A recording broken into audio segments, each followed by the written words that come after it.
비서실에서 사역을 하다 보면 전화로 상담을 하는 경우가 많이 있습니다. 가끔 전화를 주셔서 손주 이름을 지으려고 하는데 유기성 목사님 한자 뜻이 뭐냐 이런 걸 물어보시는 분도 계시지만 많은 분들이 인생의 짐을 안고 계시더라고요. 얼마 전에 가족 중에 한 분이 코로나에 확진이 돼서 큰 어려움을 겪고 있는 성도님을 상담을 했습니다. 대화를 나누다 보니 정말 교회를 열심히 신실하게 섬기시는 분이셨고 또 모태신앙에 교회에 한 번도 빠진 적이 없는 그런 분이셨습니다.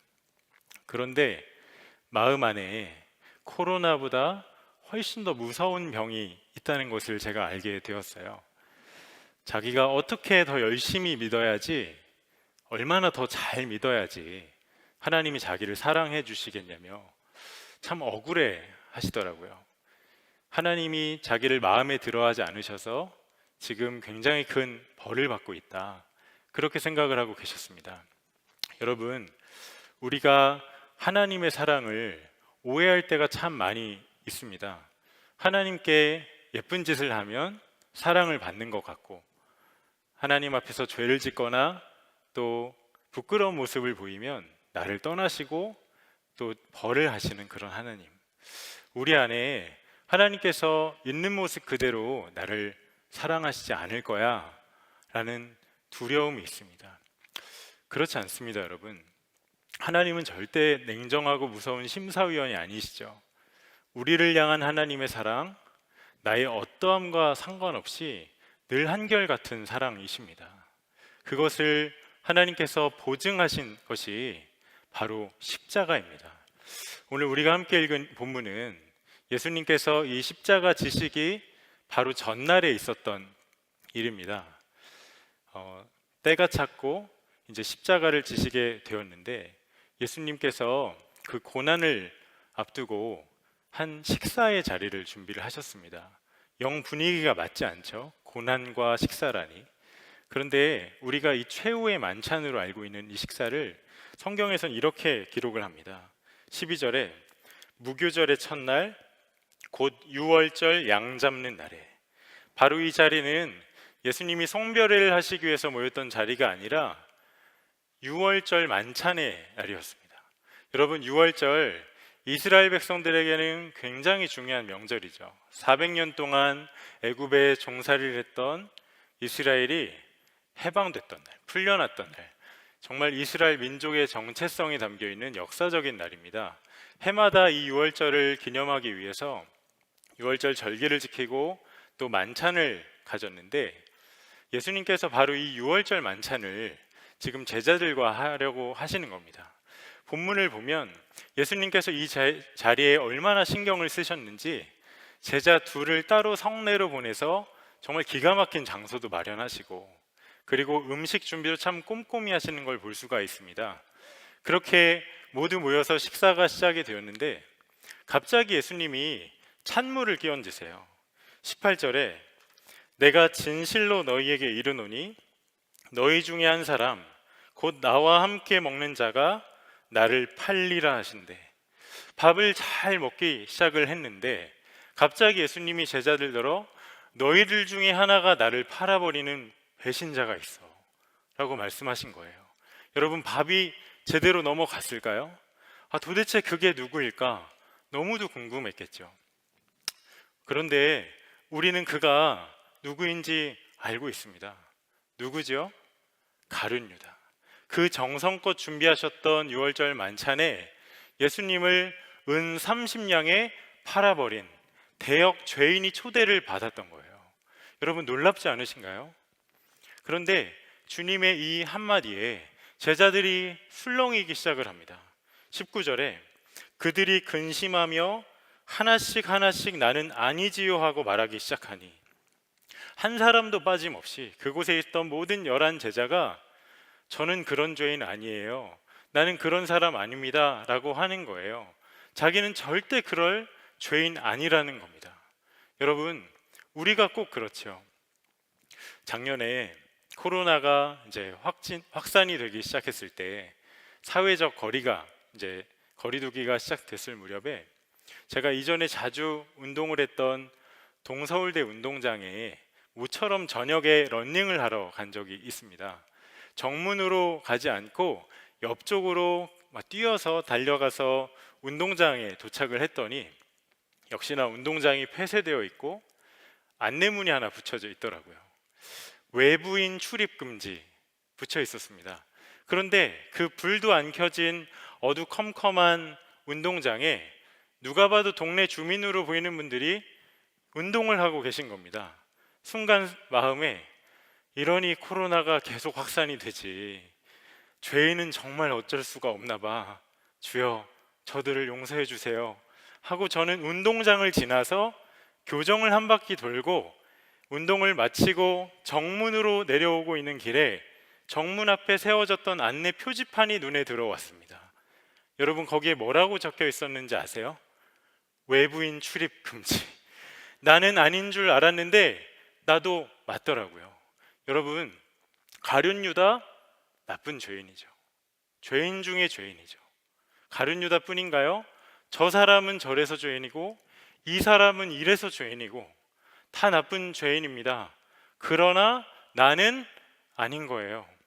나는 아니지요 했던 그 제자들, 여러분, 예수님의 제자라고 하면 무언가 좀 대단해 보이지만 그들의 실상은요, 주님 3번 부인했던 베드로도 있었고, 남이 잘 되면 배가 아파하던 야고보, 요한도 있었고, 믿음 없었던 도마도 있었습니다. 결국에 그들 다 예수님을 배반하고 도망갔잖아요. 영락없는 죄인들이죠. 이렇게 우리가 잘 모릅니다. 나의 진짜 모습이 어떠한지요. 주님이 3년 동안 애지중지 훈련시켰던 제자들이니 주님이 그 모습에 너무 실망을 하셨겠죠? 그렇지 않습니다. 요한복음 6장 64절에 그러나 너희 중에 믿지 아니하는 자들이 있느니라 하시니 이는 예수께서 믿지 아니하는 자들이 누구며 자기를 팔 자가 누구인지 처음부터 아심이로라. 처음부터 아셨습니다. 그럴 거라는 거. 그런데 정말로 이해하기 힘든 것이 같은 마지막 만찬을 누가복음에서는 이렇게 기록하는데요. 누가복음 22장 15절에 내가 고난을 받기 전에 너희와 함께 이 유월절 먹기를 원하고 원하였노라. 처음부터 그들이 배반할 줄 알았고 처음부터 믿지 않을 줄 알았던 그들과 주님이 유월절 만찬하기를 간절히 원하셨다라는 것입니다. 도대체 무엇 때문일까요? 예수님이 제자들과 성찬을 하기 원하셨기 때문입니다. 주님이 그 어수선한 분위기에서 제자들에게 떡을 떼어주시고 또 포도주를 주십니다. 그러면서 말씀하세요. 받아 먹어라. 이것은 너희를 위한 나의 몸이다. 마셔라. 이것은 많은 사람을 위해서 흘리는 나의 피, 곧 언약의 피다. 여러분, 우리가 비록 코로나로 성찬을 1년 넘게 하지 못했지만 성찬이 참 익숙한 우리에게는 주님의 이 말씀이 당연한 말씀입니다. 그렇죠? 그런데 이 말씀을 처음 들었던 제자들 입장에서는 어땠을까요? 늘 먹던 고대 근동지방에선 주식이었던 그 포도주와 떡을 멀쩡히 살아계신 분이 그의 몸과 피라고 말씀하시는 거예요. 황당한 말씀이죠. 너무도 엉뚱한 말씀 아닙니까? 이 답이 바로 유월절에 담겨 있습니다. 처음 유월절 날 이스라엘이 출애굽하기 바로 전날이었죠. 그날 10번째 재앙이 있었습니다. 장자가 죽는 아주 무서운 재앙이었죠. 9번째 재앙까지는 이스라엘이라면 무조건 보호를 받았었는데 이 10번째 재앙은 이스라엘도 똑같이 받아야만 했습니다. 여러분, 마지막 재앙이라서 그런 게 아니라요, 아무리 이스라엘이어도 하나님의 그 무서운 심판 앞에, 하나님의 그 진노 앞에 반드시 서야만 하는 죄인이라는 겁니다.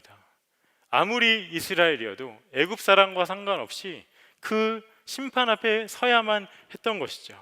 그런데 하나님께서 이스라엘에 아주 독특한 처방을 하나 주십니다. 흠없고 또 1년 된 수컷 어린 양을 잡아서 그 피를 내어서 집 밖에 좌우 문설주와 임방에 바르라 말씀하세요. 이게 끝이 아닙니다. 그 피를 낸 양을 집 안에서 구워 먹고 또 무교병과 쓴나물을 먹으면서 밤을 지나라고 말씀을 하시는 거예요. 왜 그렇죠? 그날 밤중에 죽음의 사자가 애굽 전역을 한 집도 빠짐없이 돌아다닐 때 이제는 죽음 앞에 두려워 떨며 영락없이 죽음을 맞이해야 하지만 딱 한 가지, 집 밖에 양의 피가 발라진 집을 보면 유월, 패스오버, 넘어가시겠다는 겁니다. 왜요? 그 피 흘리며 죽인 양이 이스라엘을 대신해서 죄와 사망의 값을 다 치렀으니까요. 이스라엘에겐 은혜 중에 은혜이죠. 그 은혜의 핵심이 어린 양입니다. 그런데 하나님께서 이 첫 유월절을 제정하신 요날, 이 유월절 어린 양에 관한 정말 독특한 명령을 하나 하시는데요. 출애굽기 12장 46절에 한 집에서 먹되 그 고기를 조금도 집 밖으로 내지 말고 뼈도 꺾지 말지며 그 피를 낸 양을 남김없이 먹으라고 말씀을 하는 겁니다. 그래서 유월절 만찬에서 정말 중요한 음식이 이 양고기가 됐죠. 그런데 사실은 선뜻 이해하기 힘든 말씀입니다. 여러분, 죽음의 사자가 애굽 전역을 돌면서 한 집 한 집 이렇게 보러 다녔을 때 집 밖에 발라져 있던 양의 피가 중요했지 그 안에서 양고기를 먹든 생선을 구워 먹든 아무런 상관이 없었어요. 그런데 그 양을 남김없이 다 먹으라고 말씀하시는 겁니다. 이 수수께끼가요 1500년이 지나서 주님께서 제자들과 함께 하셨던 유월절 만찬에서 풀어져요. 예수님이 떡과 포도주가 내 몸과 살이라 말씀하신 것도 참 당혹스러웠지만 여러분, 사실 그 유월절 만찬에 진짜로 당혹스러운 한 가지가 있었습니다.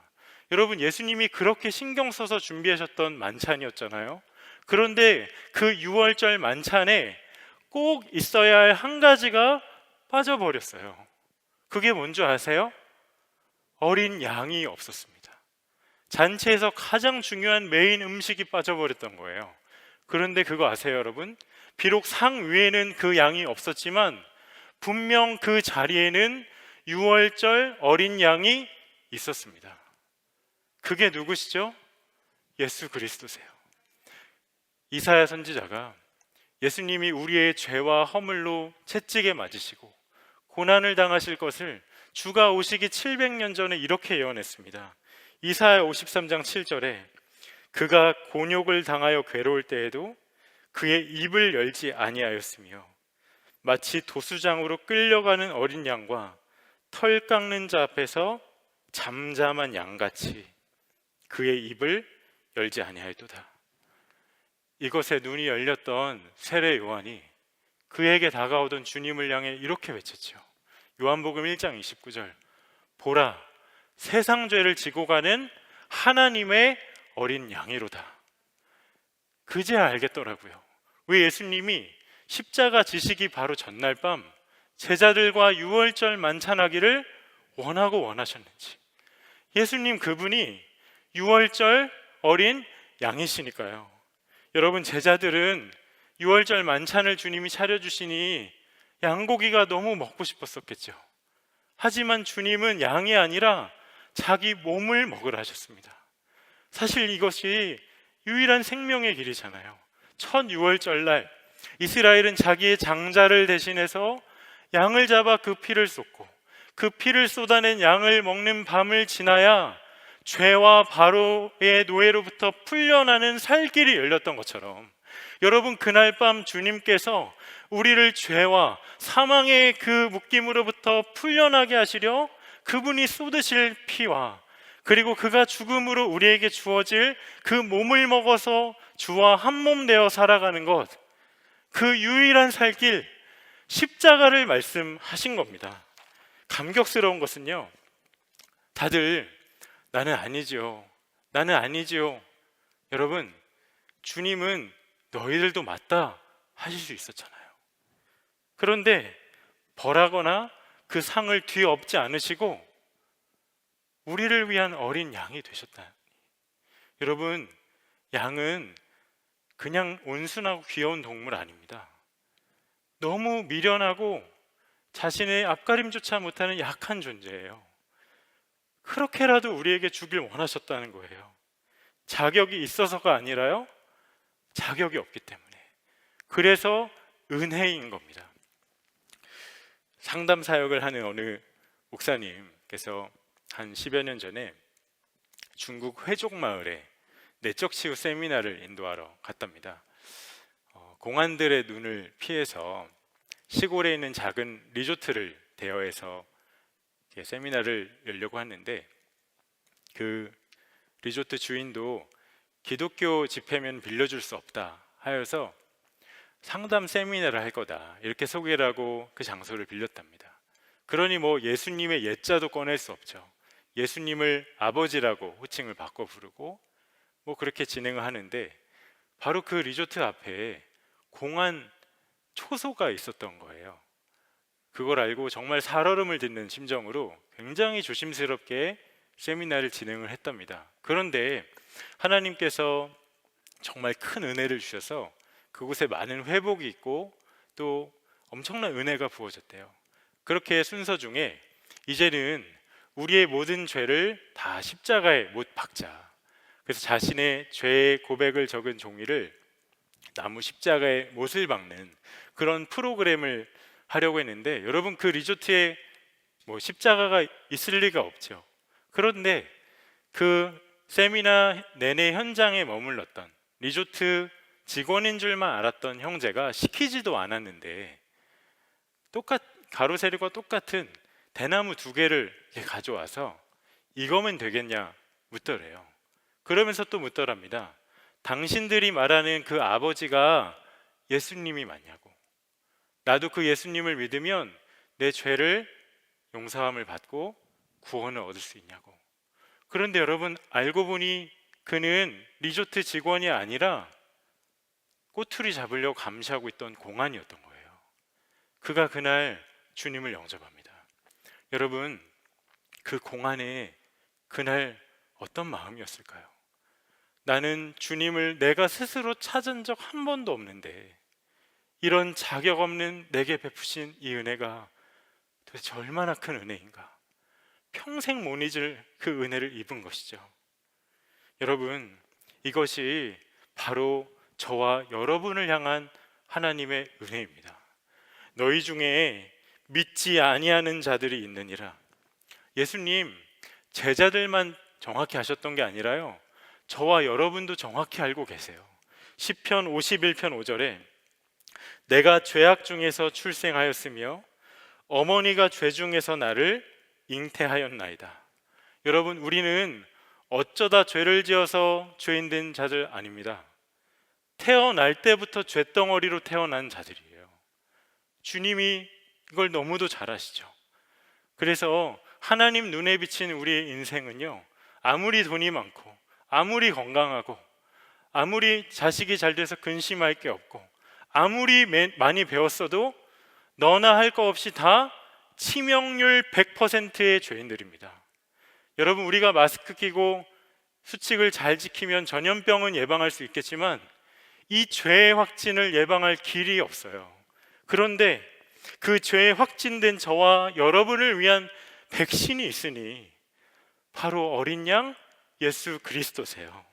죄는 내가 지었는데 내가 치러야 할 모든 죄의 값을 어린 양 예수 그리스도께서 다 치르셨습니다. 여러분, 주가 피를 주실 때 이것은 많은 사람을 위해 흘리는 나의 피, 곧 언약의 피다 하셨죠.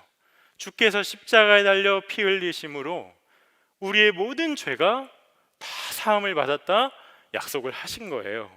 여러분, 이보다 더 큰 은혜가 있을 수 있을까요? 이보다 우리로 찬양하게 만드는 일이 또 있을 수 있겠습니까?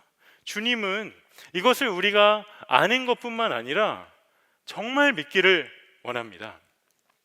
에이, 목사님 아직 젊어서 잘 모르시는데 내가 이걸 얼마나 많이 들었다고요. 고난 주간마다 들었어요. 그런데도 큰 감격이 없던걸요.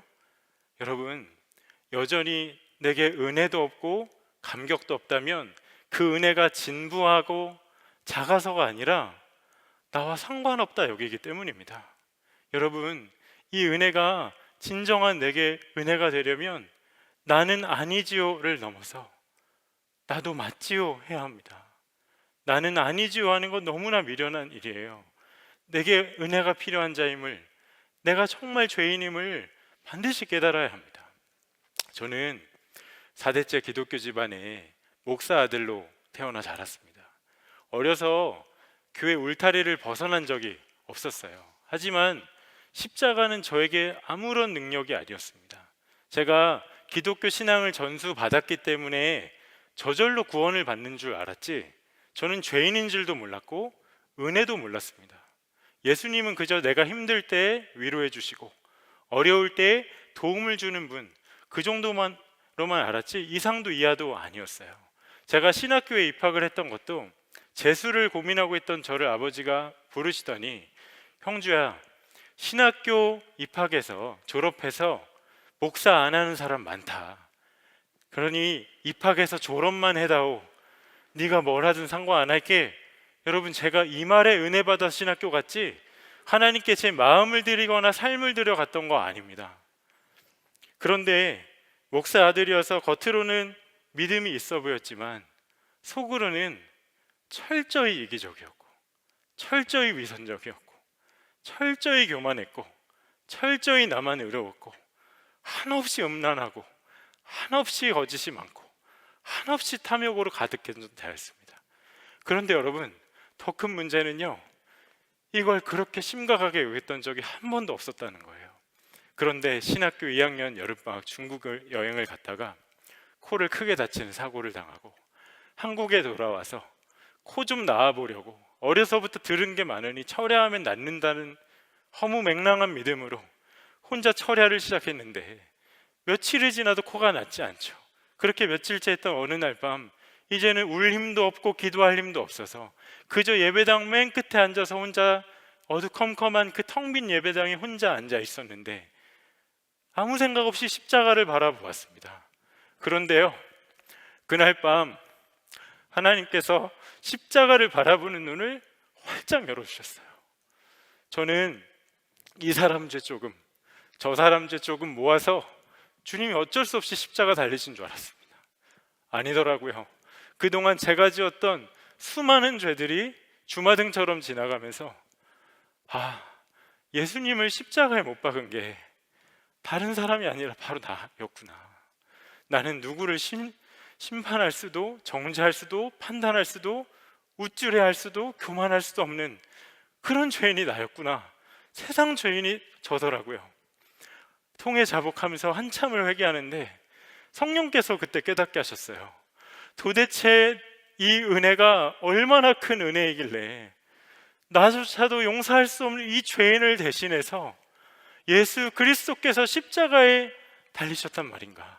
예수님, 내가 이 두 눈으로는 봐서 안 될 것을 보아서, 내가 생각해서는 안 될 것을 생각해서 십자가에서 머리에 가시 면류관에 찔리셨고, 내가 이 손으로 하지 말아야 할 짓 해서 두 팔에 못이 박히셨으며, 내가 먹지 말아야 할 거 먹고 내가 품지 말아야 할 거 품어서 옆구리에 창이 찔리셨고, 내가 마땅히 서야 할 곳에 서 있지 않고 내가 가야 할 곳에 가지 않아서 두 발에 대못이 찔리셨던 것이로구나 깨달아지더라고요. 여러분, 십자가였습니다. 십자가.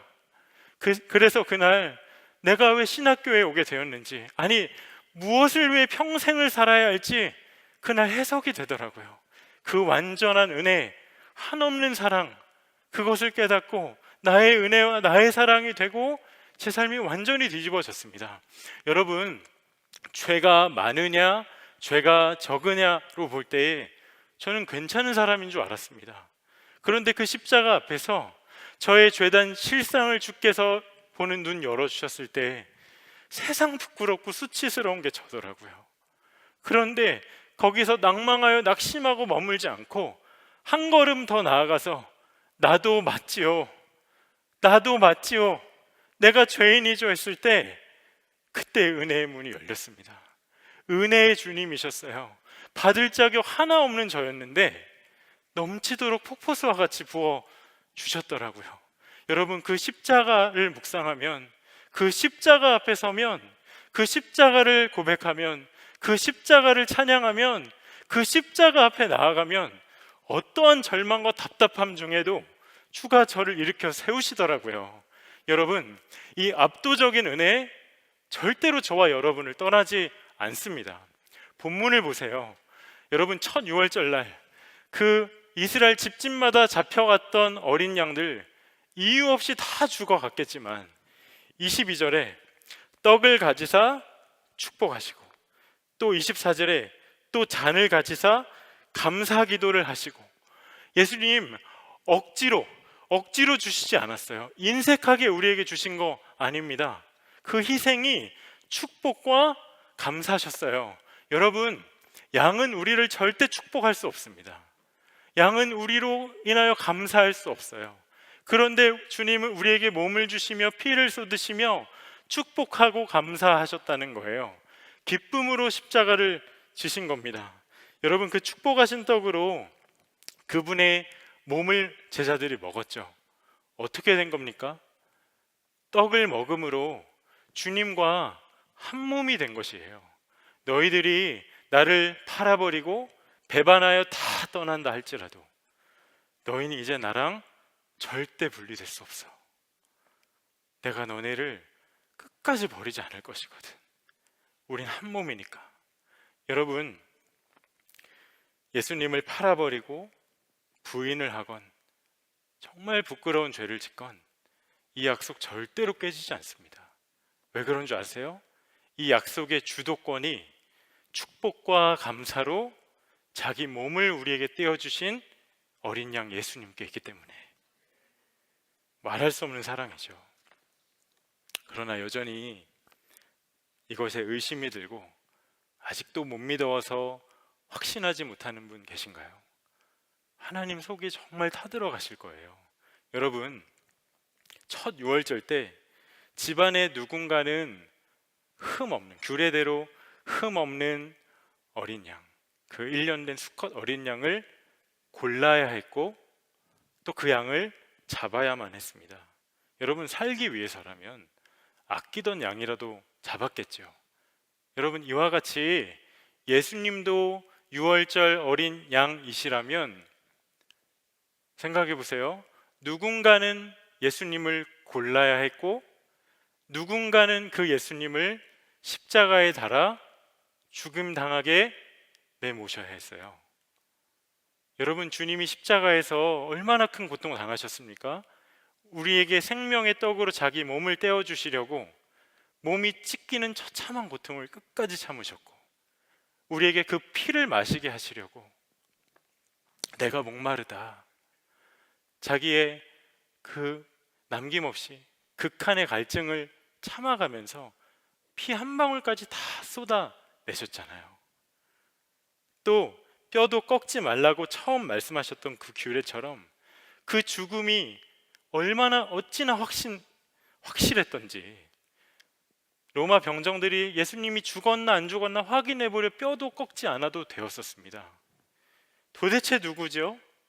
누가 그분을 고르셨고 누가 그분을 죽임 당하게 내버려 두신 겁니까? 성부 하나님 아버지세요. 여러분, 이건 정말 말이 안 되고 이해할 수가 없는 일입니다.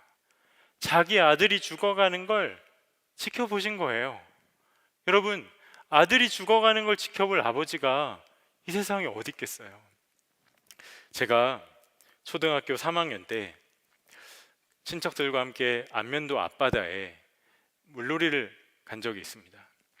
그래서 저보다 2살 어린 사촌 동생과 함께 정신없이 튜브를 타고 두둥실 떠다니는 놀이를 했죠.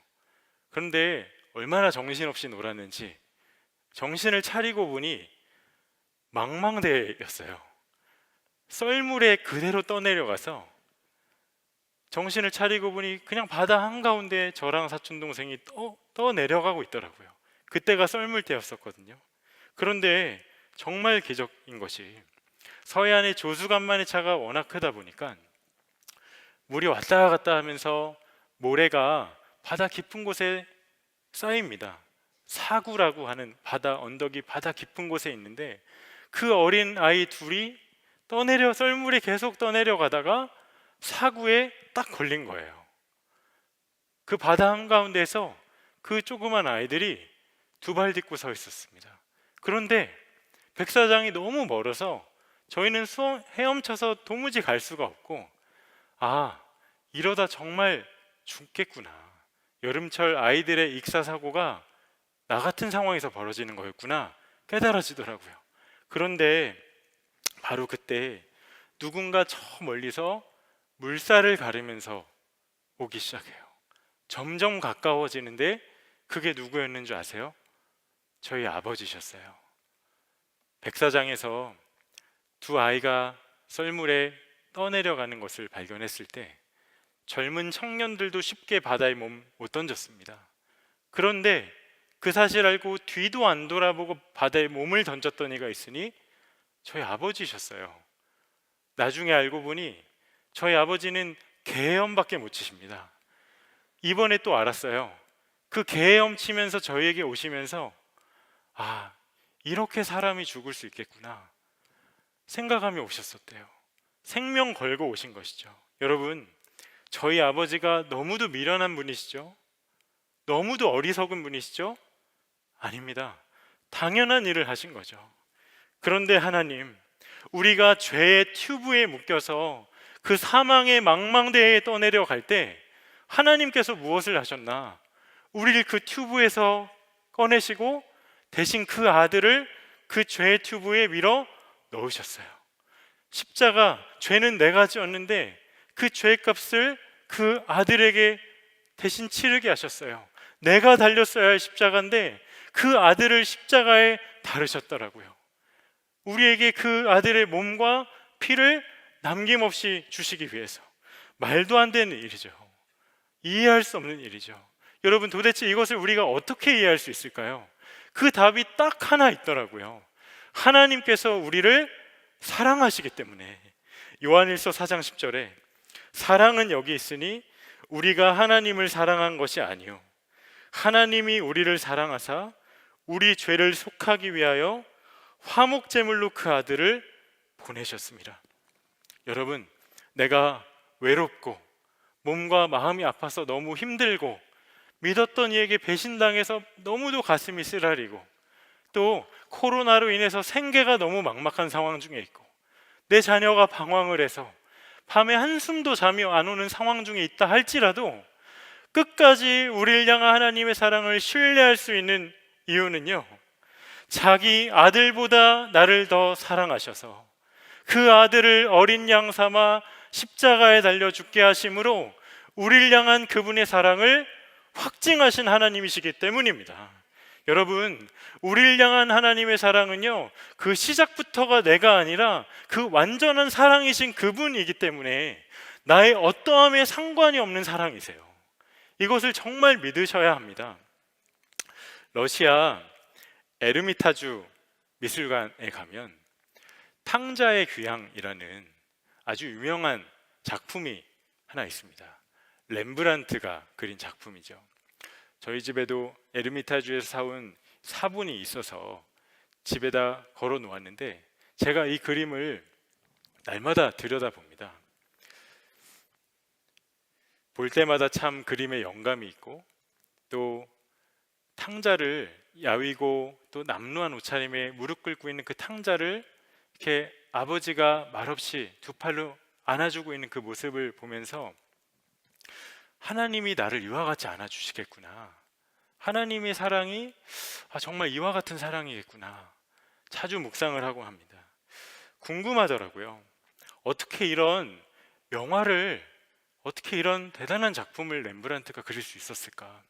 그래서 관련된 책을 사서 읽어보았습니다. 여러분, 이 탕자의 귀향이요, 렘브란트가 죽음을 앞두고 그렸던 유작이었다는 거 아셨습니까? 유작이더라고요. 더 궁금해졌어요. 왜 하필 탕자의 귀향이었을까? 그가 탕자와 다름없는 삶을 살았었더라고요. 30살 무렵에 렘브란트가 그림을 하나 그립니다. 자신과 아내를 모델로 삼아서 매음굴에 있는 탕자, 그런 자화상을 그리는데 정말 술에 만취한 채로 욕정이 가득한 그 얼굴을, 그 당시 그의 내면을 그대로 투영한 작품을 남겼어요. 젊은 나이에 성공하고 천재 화가라 칭함을 받아서 엄청난 부와 명성을 얻었는데 실상 그는 매음굴의 탕자와 같이 점점 더 죽어갔던 이였어요. 그런데 그의 삶에 엄청난 시련이 찾아옵니다. 어느 날 그의 아들과 두 딸이 먼저 세상을 떠나고 얼마 지나지 않아서 그 아내마저도 세상을 먼저 떠나보내고, 화가로서 정말 천재라 일컬음 받았었는데 화가로서 평판이 나락에 앉고 부와 명성을 하루아침에 다 잃어버리고 점점 더 까칠해지고 이기적으로 변하고 허랑방탕한 삶을 살기 시작해요. 누구도 그를 품어주지 못했습니다. 그렇게 긴 시련의 시간을, 끝나지 않는 터널과 같은 시간을 걷다가 어느 날 성경을 읽게 돼요. 그러다 그가 알게 됩니다. 이런 자신을, 어느 누구도 받아주지 않았던 이런 나를 측은히 여기고 계시고 목이 빠져라 기다리고 계시고 곧 달려나와 힘껏 끌어안아 주실 아버지가 계셨구나. 하나님 아버지. 저는 그 탕자의 귀양 앞에 서면 렘브란트가 그 남은 생에 그 힘을 다하여서, 삶에 남았던 마지막 힘을 다해서 세상에 남기고 세상에 외치고 싶었던 고백이 들리는 것 같아요. 우리를 사랑하시는, 우리를 끝까지 사랑하신 아버지가 계시다. 그 사랑 영원히 변함이 없는 사랑이다. 제가 말씀을 준비하면서 주님께 성찬을 받는 심정으로 말씀 앞에 서라, 이러한 도전이 제게 있었어서 정말 그리 말씀 앞에 섰었습니다. 그런데 문득 이런 생각이 들어요. 잡히시던 날 밤 제자들에게 성찬을 베풀었던 예수님의 심정은 과연 어땠을까? 도대체 주님은 어떤 마음으로 자기의 몸을, 자기의 피를 그 제자들에게 주시고 싶어 하셨을까? 생각하는데 눈물이 났습니다. 먼저 달라고 한 적 한 번도 없었잖아요. 배반하고 도망갈 거 처음부터 다 하셨잖아요. 자기가 어떤 고난을 겪어야 할지 다 알고 계셨잖아요. 그런데 먼저 제자들을 부르셨고 먼저 자기의 몸과 피를 남김없이 주셨고 어린 양이 되어서 십자가에 달리셨더라고요. 주께서 얼마나 그걸 주고 싶으셨으면, 주가 얼마나 애끓는 사랑으로 사랑하셨으면. 그런데 받지를 않고 우리가 유일하게 살 길이 열렸는데 그 길에 나오질 않고 허망한 만찬을 구하며 살아가는 그분의 자녀들을 보시며 얼마나 슬퍼하실지, 얼마나 애타게 목이 빠져라 기다리고 계실지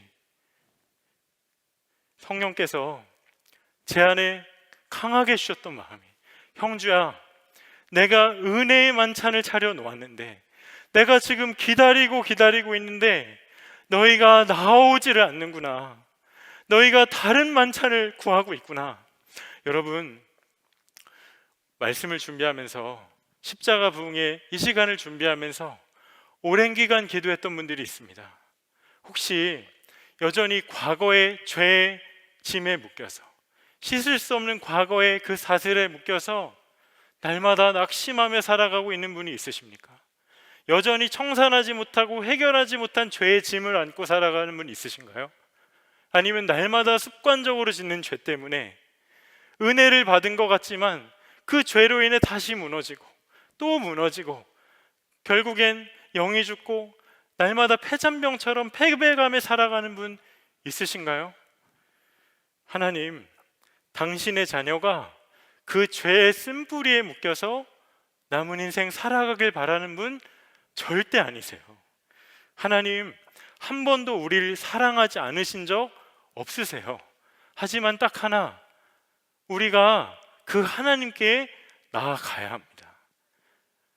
아버지 품에 안겨야지 그 완전하신 사랑 누릴 수 있으니까요. 하나님의 사랑, 그 아버지 품에서 누리는 그 사랑으로 인해 우리의 삶이 완전히 변화됩니다. 제가 군복무를 함께 했던 형제 중에 탈영 10년 만에 군에 복귀했던 형제가 있었어요. 그는 20대 초반에 입대를 했었는데 그는 돌볼 가족 하나 없이 혼자 자랐습니다. 어려서부터 엄청난 방황을 했어요. 그런데 그가 입대하기 전에 남에게 말 못할 부끄러운 죄를 지었고, 그게 군에 입대를 하고서 그 죄가 드러났어요. 그런데 스스로는 도무지 해결할 수가 없는 형편이고, 또 그가 의지할 가족 하나 없고, 또 어느 누구도 그를 믿어주고 그의 편이 되어주는 이가 없었습니다. 결국에 끝없는 정죄감에 사로잡혀서 결국 탈영까지 하게 돼요. 여러분, 아무리 군 생활이 편해졌다 해도 군 생활이 녹록지가 않습니다. 군대 밖에서 탈영했으니 엄청 자유했을까요? 아니요. 자신이 늘 도망가는 신분이었기 때문에 아파도 병원 한번 제대로 못 가고 핸드폰 하나 제대로 개설 못하고 정말 탕자와 같은 삶을 살았더라고요. 하지만 자기의 죗값을 다 치러야 한다는 마음이 있었기 때문에 점점 그가 독해집니다.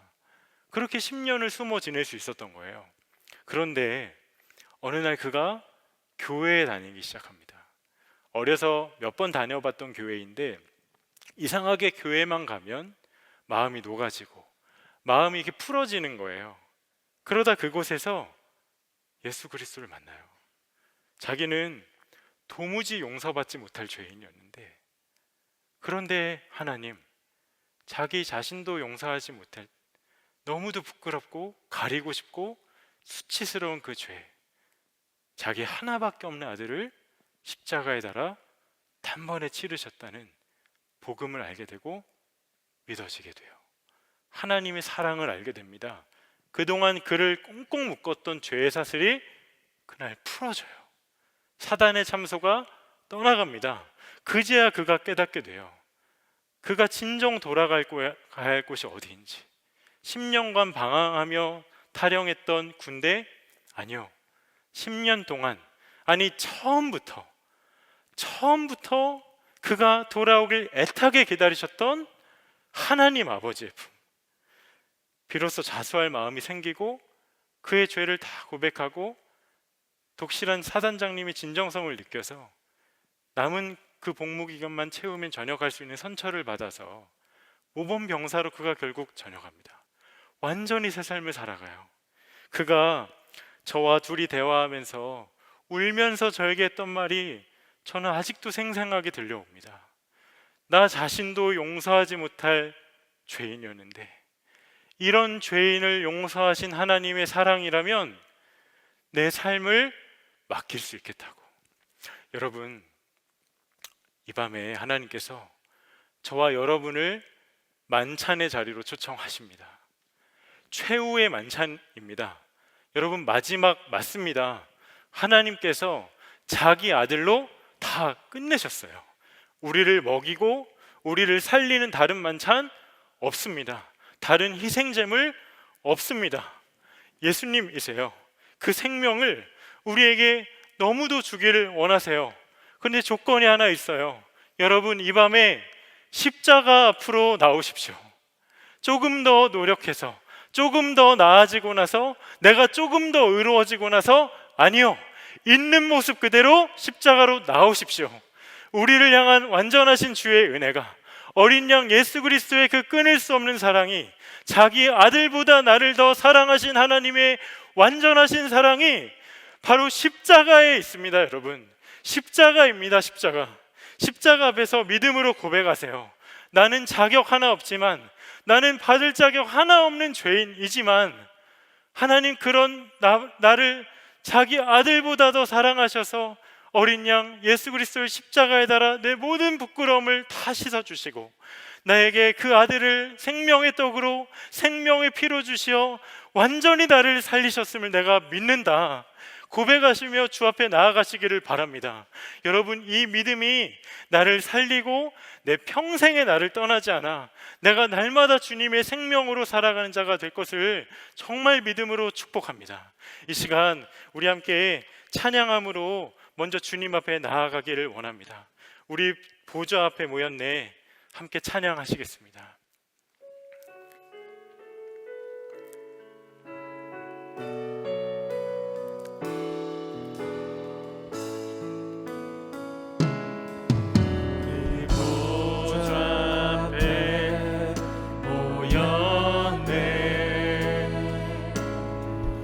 함께 주를 찬양하며 하나님의 사랑 그 아들 주셨네 그의 피로 우린 구원받았네 십자가에서 쏟으신 그 사랑 강같이 온 땅에 흘러 각 나라와 족속 백성 반원에서 구원받고 주 경배 드리네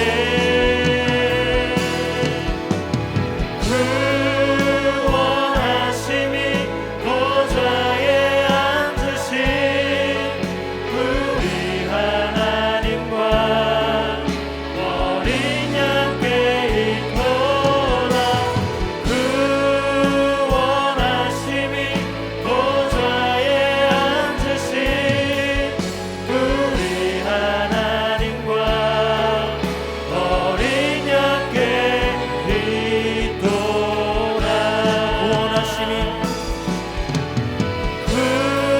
구원하심이 보좌에 앉으신 우리 하나님과 어린 양께 있도다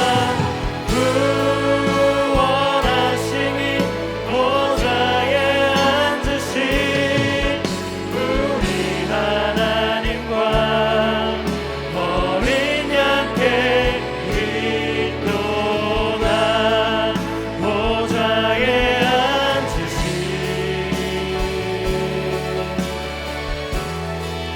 그 어린 양 예수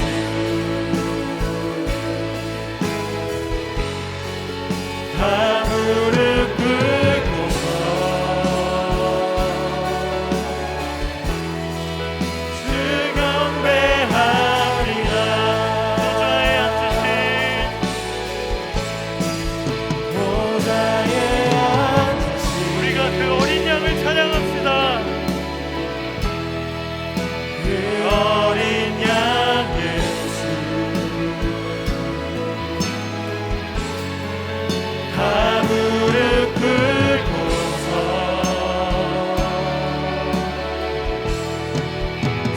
우리 마지막으로 고백합니다.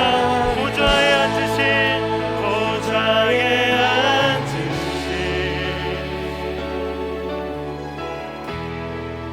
그 어린 양 예수 다 무릎 꿇고서 주 경배하리라. 여러분, 우리를 위한 그 은혜의 만찬이 이미 차려졌습니다. 주님이 그 만찬을 차리신 목적은 나에게 주시기 위함입니다. 이 은혜가 내게 진정 은혜가 되고 나를 살리는 유일한 만찬이 되려면 내게 그 은혜가 필요함을 먼저 인정해야 합니다. 주님, 제가 이 은혜 없이는 살 수 없는 죄인입니다. 주님, 제가 이 만찬을 먹지 않고는 살 수 없는 죄인입니다. 나를 위해 살을 주시고 피를 주신 그 어린 양 예수, 그 만찬을 이 밤에 제가 먹겠습니다. 이 시간 우리 함께 합심해서 기도할 때, 주여, 나를 버리지도 떠나지도 않으시는, 나를 위해 자기의 전부를 내어주신 주님의 그 만찬이 내게 은혜의 만찬이 되게 하여 주시옵소서. 우리 함께 합심하여 기도하시겠습니다. 하나님, 그렇습니다. 하나님, 이 밤에 우리가 그 은혜의 만찬에 나아갑니다. 하나님, 나를 위한 그 은혜의 만찬에 나아갑니다. 하나님, 나를 위한 만찬입니다. 하나님, 나를 위한 만찬입니다.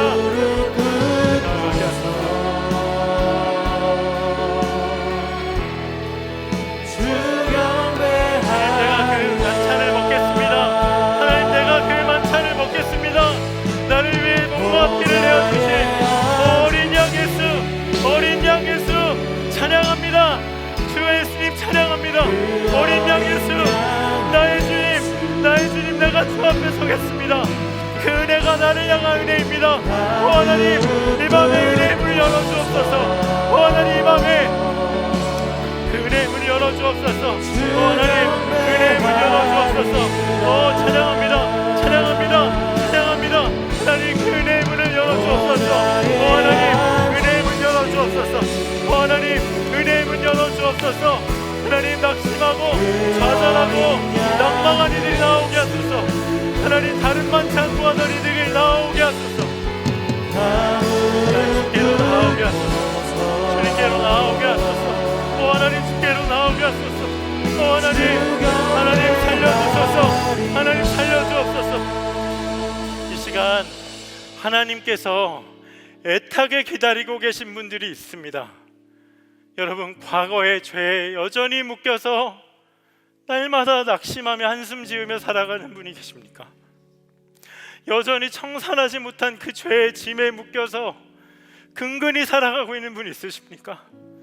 아니면 날마다 습관적인 죄로 내가 섰다 하면 넘어지는 일을 반복하고 있는 분 있으십니까?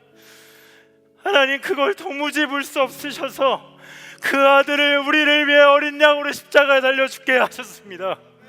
여러분, 내 죄를 위해서 달리신 주 어린 양, 자기 아들보다 나를 더 사랑하신 하나님의 사랑이심을 정말 확신하며 나아가시기를 바랍니다. 이 시간 우리 함께 합심해서 기도할 때, 주여, 어린 양 예수가, 내 모든 죄를 지고 달린 십자가가 이 밤에 나의 십자가가 되게 하여 주시옵소서. 자기 아들보다 나를 사랑하신 십자가의 사랑으로 살아나게 하여 주시옵소서. 우리 주의 이름을 한번 부르짖고 합심하여 기도하시겠습니다. 주여, 하나님 그렇습니다. 하나님 그렇습니다. 주여, 하나님, 주의 그 십자가 앞에 서게 하소서. 하나님, 죄의 짐에 묶여있고, 하나님, 죄에 낭망하고 있고, 하나님, 죄로 인하여서 주 앞에 나오지 못하는 영혼들을 하나님 이 밤에 부소서. 하나님 이 밤에 부소서. 하나님 이 밤에 만나소서. 하나님 이 밤에 부소서. 하나님 이 밤에 부소서. 하나님, 완전히 노임을 받게 하소서. 하나님, 이 밤에 완전히 부시옵소서. 하나님, 주 예수 그리스도께로 나오게 하소서. 하나님, 어린 양 예수 그리스도, 하나님, 나의 십자가가 되게 하소서. 하나님, 나의 죄를 지고 달리신 하나님, 완전한 자유와 완전한 평안함, 완전한 은혜를 누리게 하소서. 하나님 찬양합니다. 하나님 찬양합니다. 하나님 찬양합니다. 하나님 찬양합니다. 하나님 역사하소서. 하나님 역사하소서. 하나님 이 밤에 임하소서. 하나님 임하소서. 하나님 임하소서. 하나님 주께로 나오게 하소서. 그 아버지께로 나오게 하소서. 그 아버지께로 나오게 하소서. 그 아버지께로 나오게 하소서. 하나님 부소서. 하나님 부소서.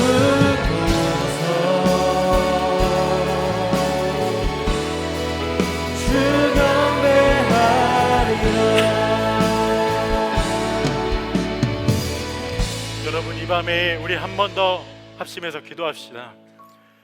이제는 우리 모두를 주님이 부르십니다.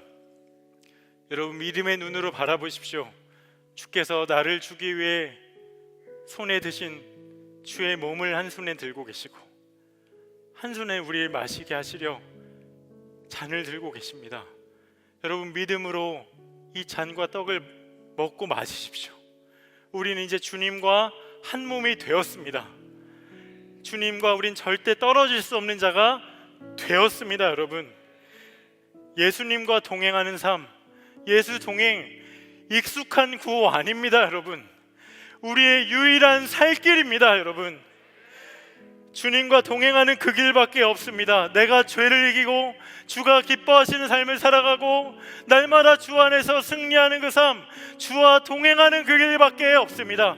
우리 마지막으로 합심해서 기도할 때, 주여 이제는 내가 다른 만찬을 버리고 날마다 주님으로 성찬하며 살게 하여 주옵소서. 예수님과 동행하며 날마다 내 삶 가운데 승리의 삶을 살게 하여 주옵소서. 우리 주님의 이름을 3번 부르짖고 합심하여 기도하시겠습니다. 주여,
나의 십자가가 되게 하소서.